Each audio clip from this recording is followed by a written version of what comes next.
Ultra Welcome Ego back. is the latest transformation for the Prince in a long line of attempts to either match up with Goku or surpass him, and it's granted Vegeta powers he could never even have dreamed of in the past.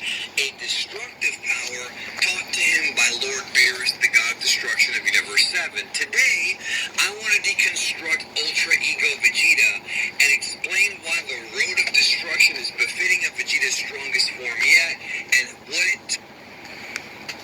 Well, I'm not doing that. I'm using this to show you exactly what I was trying to show you, how to avoid that Joker mentality.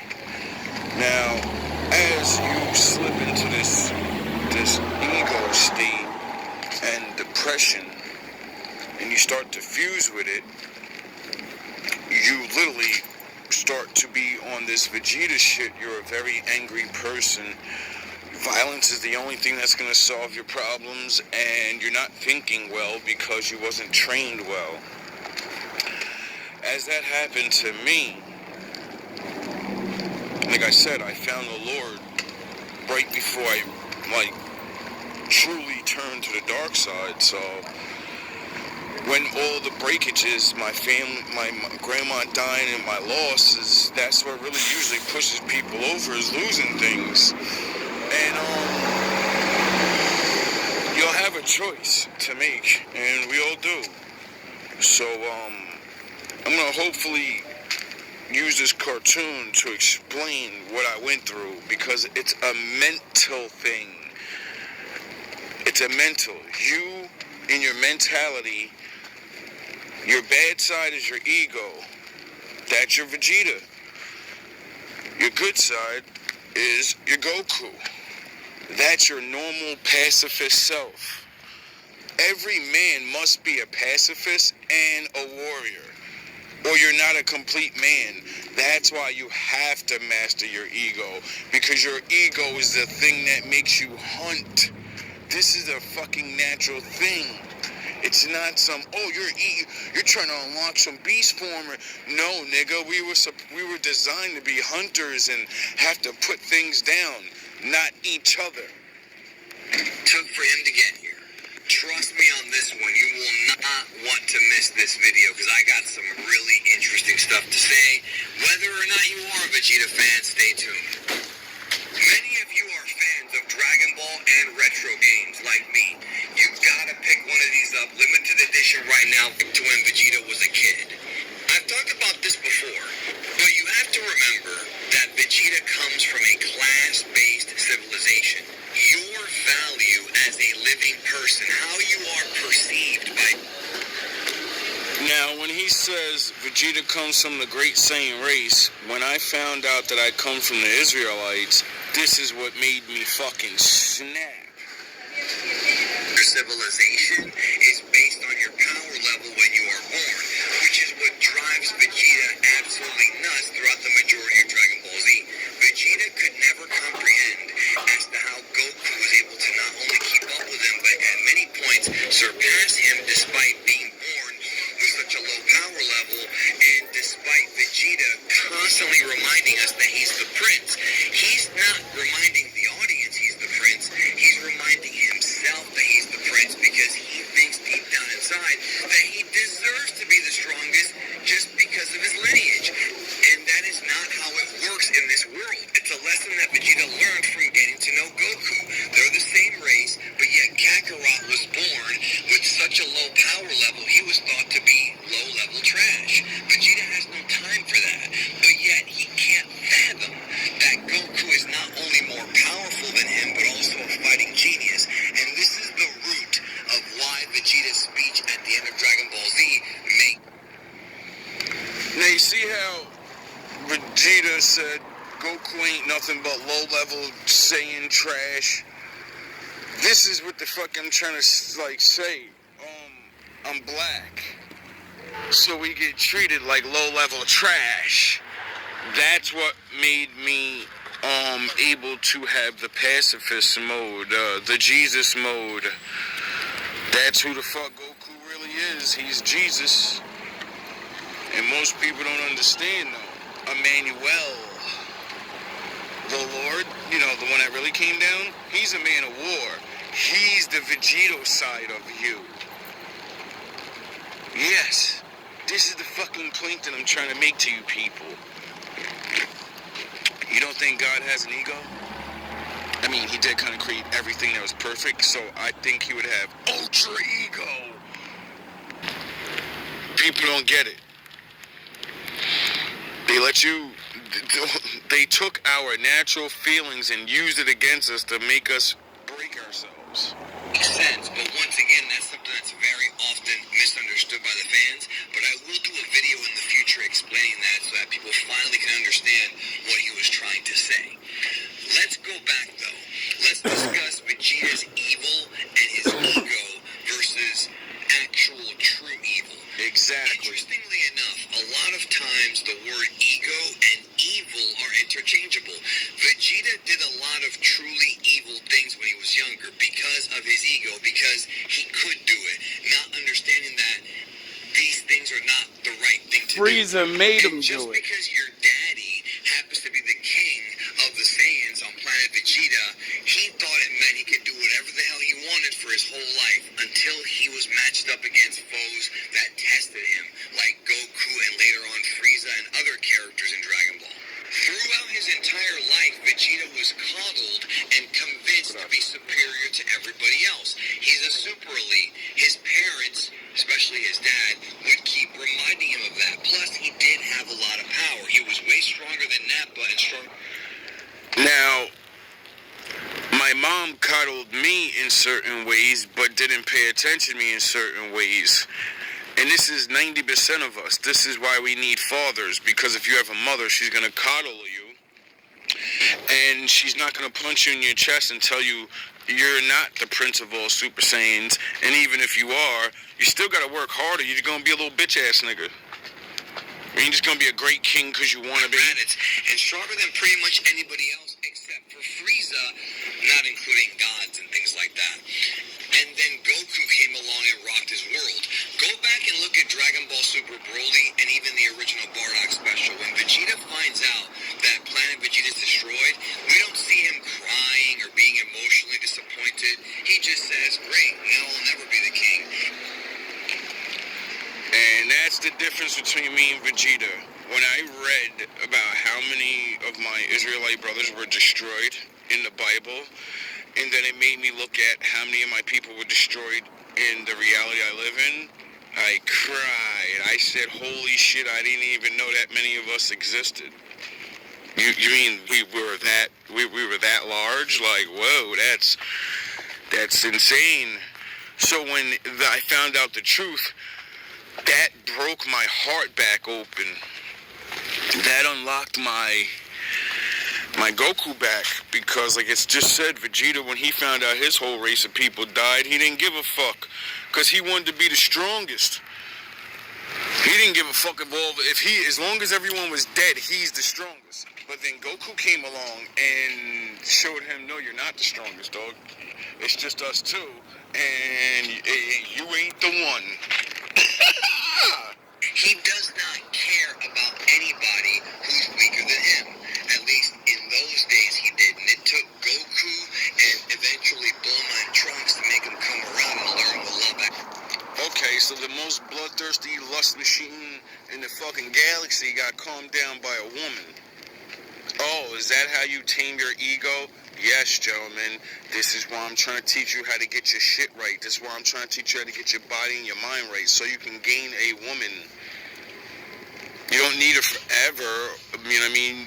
It might not last, but a woman's love can control. It's not that her love controls your ego. You'll control your ego for a woman you love. You won't do the dumb shit. Actually was. Now, why does he not care? Because Vegeta does not value anybody who's weaker than him. He just doesn't throughout most of his life. This is why Vegeta never wished for Planet Vegeta to come back. This is why he never cared to bring back his own race, because later on, that same thing that I cared about, that was the fucking problem. me caring about everybody made me want to care about my family members and all the people around me. And they were the ones doing me fucking dirty, though. So then I really was trapped in Vegeta mode. To him, they were all weak, and they all died. And it took a long time before he realized that there's more to life than just being the strongest. Even before Dragon Ball Super Broly and the Bardock special, this is established multiple times in Dragon Ball Z. In fact, the first time was when Vegeta killed Nappa. Nappa was Vegeta's, best friend. These guys had wars together. They traveled all over the universe collecting planets. These guys bonded for a long time, but he soon saw that when Nappa lost to Kakarot, he was of less value to him, and thus Vegeta blew him up and did not give a damn. Now, there are similarities to... This is why I say, if you walk with GmB and you betray God, I'll smite you. This when it comes to Beerus, but they're not quite the same. Beerus has the unfortunate, or some would say fortunate, job of being the god of destruction of Universe 7, which means that it's his job to keep the universe in balance with the Supreme Kais, who are the gods of creation. So Beerus has to destroy people. And Beerus has gotten to the point where destroying civilizations and planets and living beings don't really affect him that much. Beerus is just a representation of an angel, which is a representation of the Lord. And yes, the Lord doesn't have a problem with smashing you people to dust. So, wouldn't he teach his disciples to not be a bitch-ass nigga? Because you might have to, circle a fucking town and destroy everyone in it? Granted, there are some exceptions, but when you're going to take the job of being a GOD, you have to, in your head, not have sympathy for those who have died, not be soft-natured, and be able to just destroy because it's your... Meet the task juggler, the time saver, and the budget keeper. 3 people. Now, obviously, there may be some guilt in Beerus, but we never really see it. And that's kind of the similarities between Vegeta, the old Vegeta, and Beerus. Vegeta going fits with him, but there's a lot more to it than just that. Let's go back to Dragon Ball Z and to the Frieza saga. Vegeta considers himself the solo example of what the Saiyans are supposed to be. The reason why he takes all of the sins onto himself is because he believes that he's obligated to be the ultimate example of what the Saiyans are. That's what he thinks Saiyans should be. So because of that... Oh, so Vegeta's this bad guy that wants to take on all the sins of his race. That's, what Emmanuel did. He failed to defeat Frieza, which broke his confidence, which broke his will to fight, and he pretty much, in a way, transferred his true desires onto Goku while he was dying. He told Goku that Frieza must be killed at the hands of a Saiyan. He wants Goku to have no mercy, and it takes Frieza killing Goku's best friend to truly hit his Saiyan roots, have much less mercy, and become the Super Saiyan that Vegeta wanted to become. And just to clarify... So, Vegeta's ego got out of control so much that he thought he was ready to take the final test and got killed for it. And then, before he dies, he told Goku finally of his people, the Israel. And it made Goku understand now, oh shit, alright, I'm not just fighting for these Earth people, I'm fighting for people that I never knew, I'm fighting for the father that I never knew. This guy took my father from me, and I never knew. And that's what allowed Goku to hit Super Saiyan, because he allowed a part of rage to come in him. But since Goku was always trained to be good, always on that Jesus shit, when it came time for him to put somebody down, he couldn't do it. He couldn't draw more power. So that's when Vegeta let him know, look, you gotta let that shit go, bro. He's gonna kill you, and the only way to beat him is by us saying it's prophesied. When I say transfer, I don't mean literally give Goku power, but he's sort of figuratively tries to pass on to Goku what needs to be done to Frieza. Goku will never be a destroyer. He'll never be a Beerus or a Vegeta. He's more of a martial artist, more of a guy who likes competition, but doesn't want to wipe you out if you're weaker than him. He just wants you to get stronger. Vegeta never really cared about that throughout most of his life until the time came when he began to have more empathy for others, thanks to Kakarot, as well as the way that he bonded with Bulma and Trunks during the 7-year time skip. When Goku was dead during those 7 years after the end of Cell and the beginning of the Buu Saga, Vegeta didn't have Kakarot anymore, so he bonded a lot closer with Bulma and Trunks, and that's how he got soft, which is why he atoned for his sins against Majin Buu and blew himself up, because he didn't want to go back to that. He thought it was the only way to catch up in power, and it was a huge mistake. I covered this in explicit detail in my Majin Vegeta Explain video. Dragon Ball is a lot deeper than you realize, guys, when you really look at it like this. Yes. But I digress. Vegeta continued to show this side of him into Dragon Ball Super. First of all, in Resurrection F, when he tells Frieza that he needs Goku to be his, I guess you can call it his measuring stick, and he wants to keep Goku alive, as well as later on in the Universe 6 arc, and even Tournament of Power, where Vegeta shows sympathy for Kaba being a young member of his race, wanting to kind of mentor him. Vegeta has really changed a lot, even into Dragon Ball Super. So if somebody ever tells you that Vegeta got no development in Super, that's BS. He really did. Do you really think that the Vegeta of old would have ever grasped onto his daughter and refused to train because his wife is pregnant? Come on, bro. That's not Vegeta from Dragon Ball Z. That's a new character. That's an evolved man who realized... That's a man that has went into the Shadow Realm and came out victorious and let go of his envy and jealousy of someone and said, fuck that, I'm on this nigga's team, there's no need to be better than him, but I'm going to keep on training, and I want to get better, but I'm not going to be mad that I'm not better than him. It's obviously natural that he's the one and I'm not, and it's okay.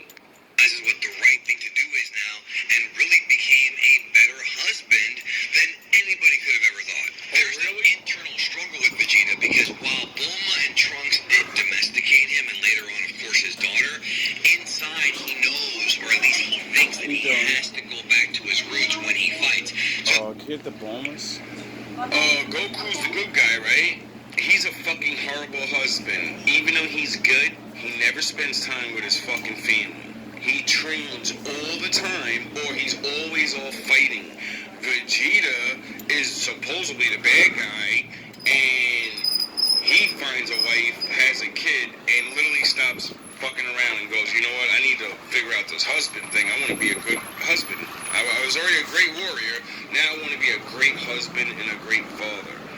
I think Emmanuel would teach us to be with our families and not, gain all this power and run around and train for the rest of your life and never enjoy your family. I don't think that's what the Most High would send his son for us to learn. Almost like Vegeta channels that ruthlessness when he fights, and he feels like that's the only way to truly achieve the maximum amount of power it takes to not only catch up to Goku, but to be the best fighter he can be. Now, I hope that you're following me, and once again, I invite you to watch the Majin Vegeta Explain video, because what I'm about to you fits in with that. If you remember, Vegeta could not be controlled by Babidi. Babidi gave him the Majin upgrade, but Vegeta could not be controlled by him, and ultimately Vegeta did it to gain that. In this, what he's talking about is they meant a bad guy back in the day that could cast spells on people, and when he did, it made you stronger, but you gave all your willpower up to this person, and now they control you. And because Vegeta had so much pride of being a Saiyan, when he let the guy put the spell on him, and he knew it wouldn't work on him, it would just power him up, because his pride was so strong mentally, he could not be controlled. Boost in power, but unlike other characters, Babidi had no control over him, and some would say it's because Vegeta's too powerful, but that's not the only reason. It's also because of the fact that Vegeta is pure ego. He wants to satisfy his ego by catching up to Goku and beating him, even even after he was domesticated. Vegeta's ego would never allow him to be taken over by somebody else. He wants to be his own man, even when he makes mistakes like this. Now you see why I use these references? How many times I'm making videos about bitches putting spells on me? How the fuck do you think I made it through? My fucking ego side, my jack side, my no, I know something's wrong and I'm not gonna let this shit stop me. And I'm going to push through this and stay the fuck away from this person and work on myself and become better and pray to the Lord. Ultimately, when he did this, it led to Majin Buu being hatched and millions of people dying. And Vegeta knew it would happen, and he still did it because his ego took over. It was all about him, and nobody else, which is why he apologized when he was going to sacrifice himself, knowing he had to do it because he didn't want to put the lives of Bulma and Trunks in danger, the people who he really cared about at this point in his life. So Vegeta literally sacrifices himself for the whole world. But only why is because the Bible says your sin will lead to your destruction. Because he didn't fully understand to let his ego go and not fight Goku and just fight the fucking guy with him instead of he was the reason it came out.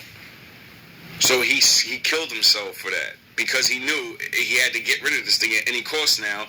And unfortunately, he made Goku tired. So now Goku gotta get rested and get better. And the fate of the world rests on the good side. Like I said, it's almost like Vegeta's kind of fighting with himself. Yes. He wants to be, he still has, not wants to be, but he still has that ruthless nature inside of him. Can't let your ego go. Goku's ways, Goku's much more passive and positive outlook on life is something that he kind of wants as well. You know, it's very interesting because his changes don't happen overnight. It took years and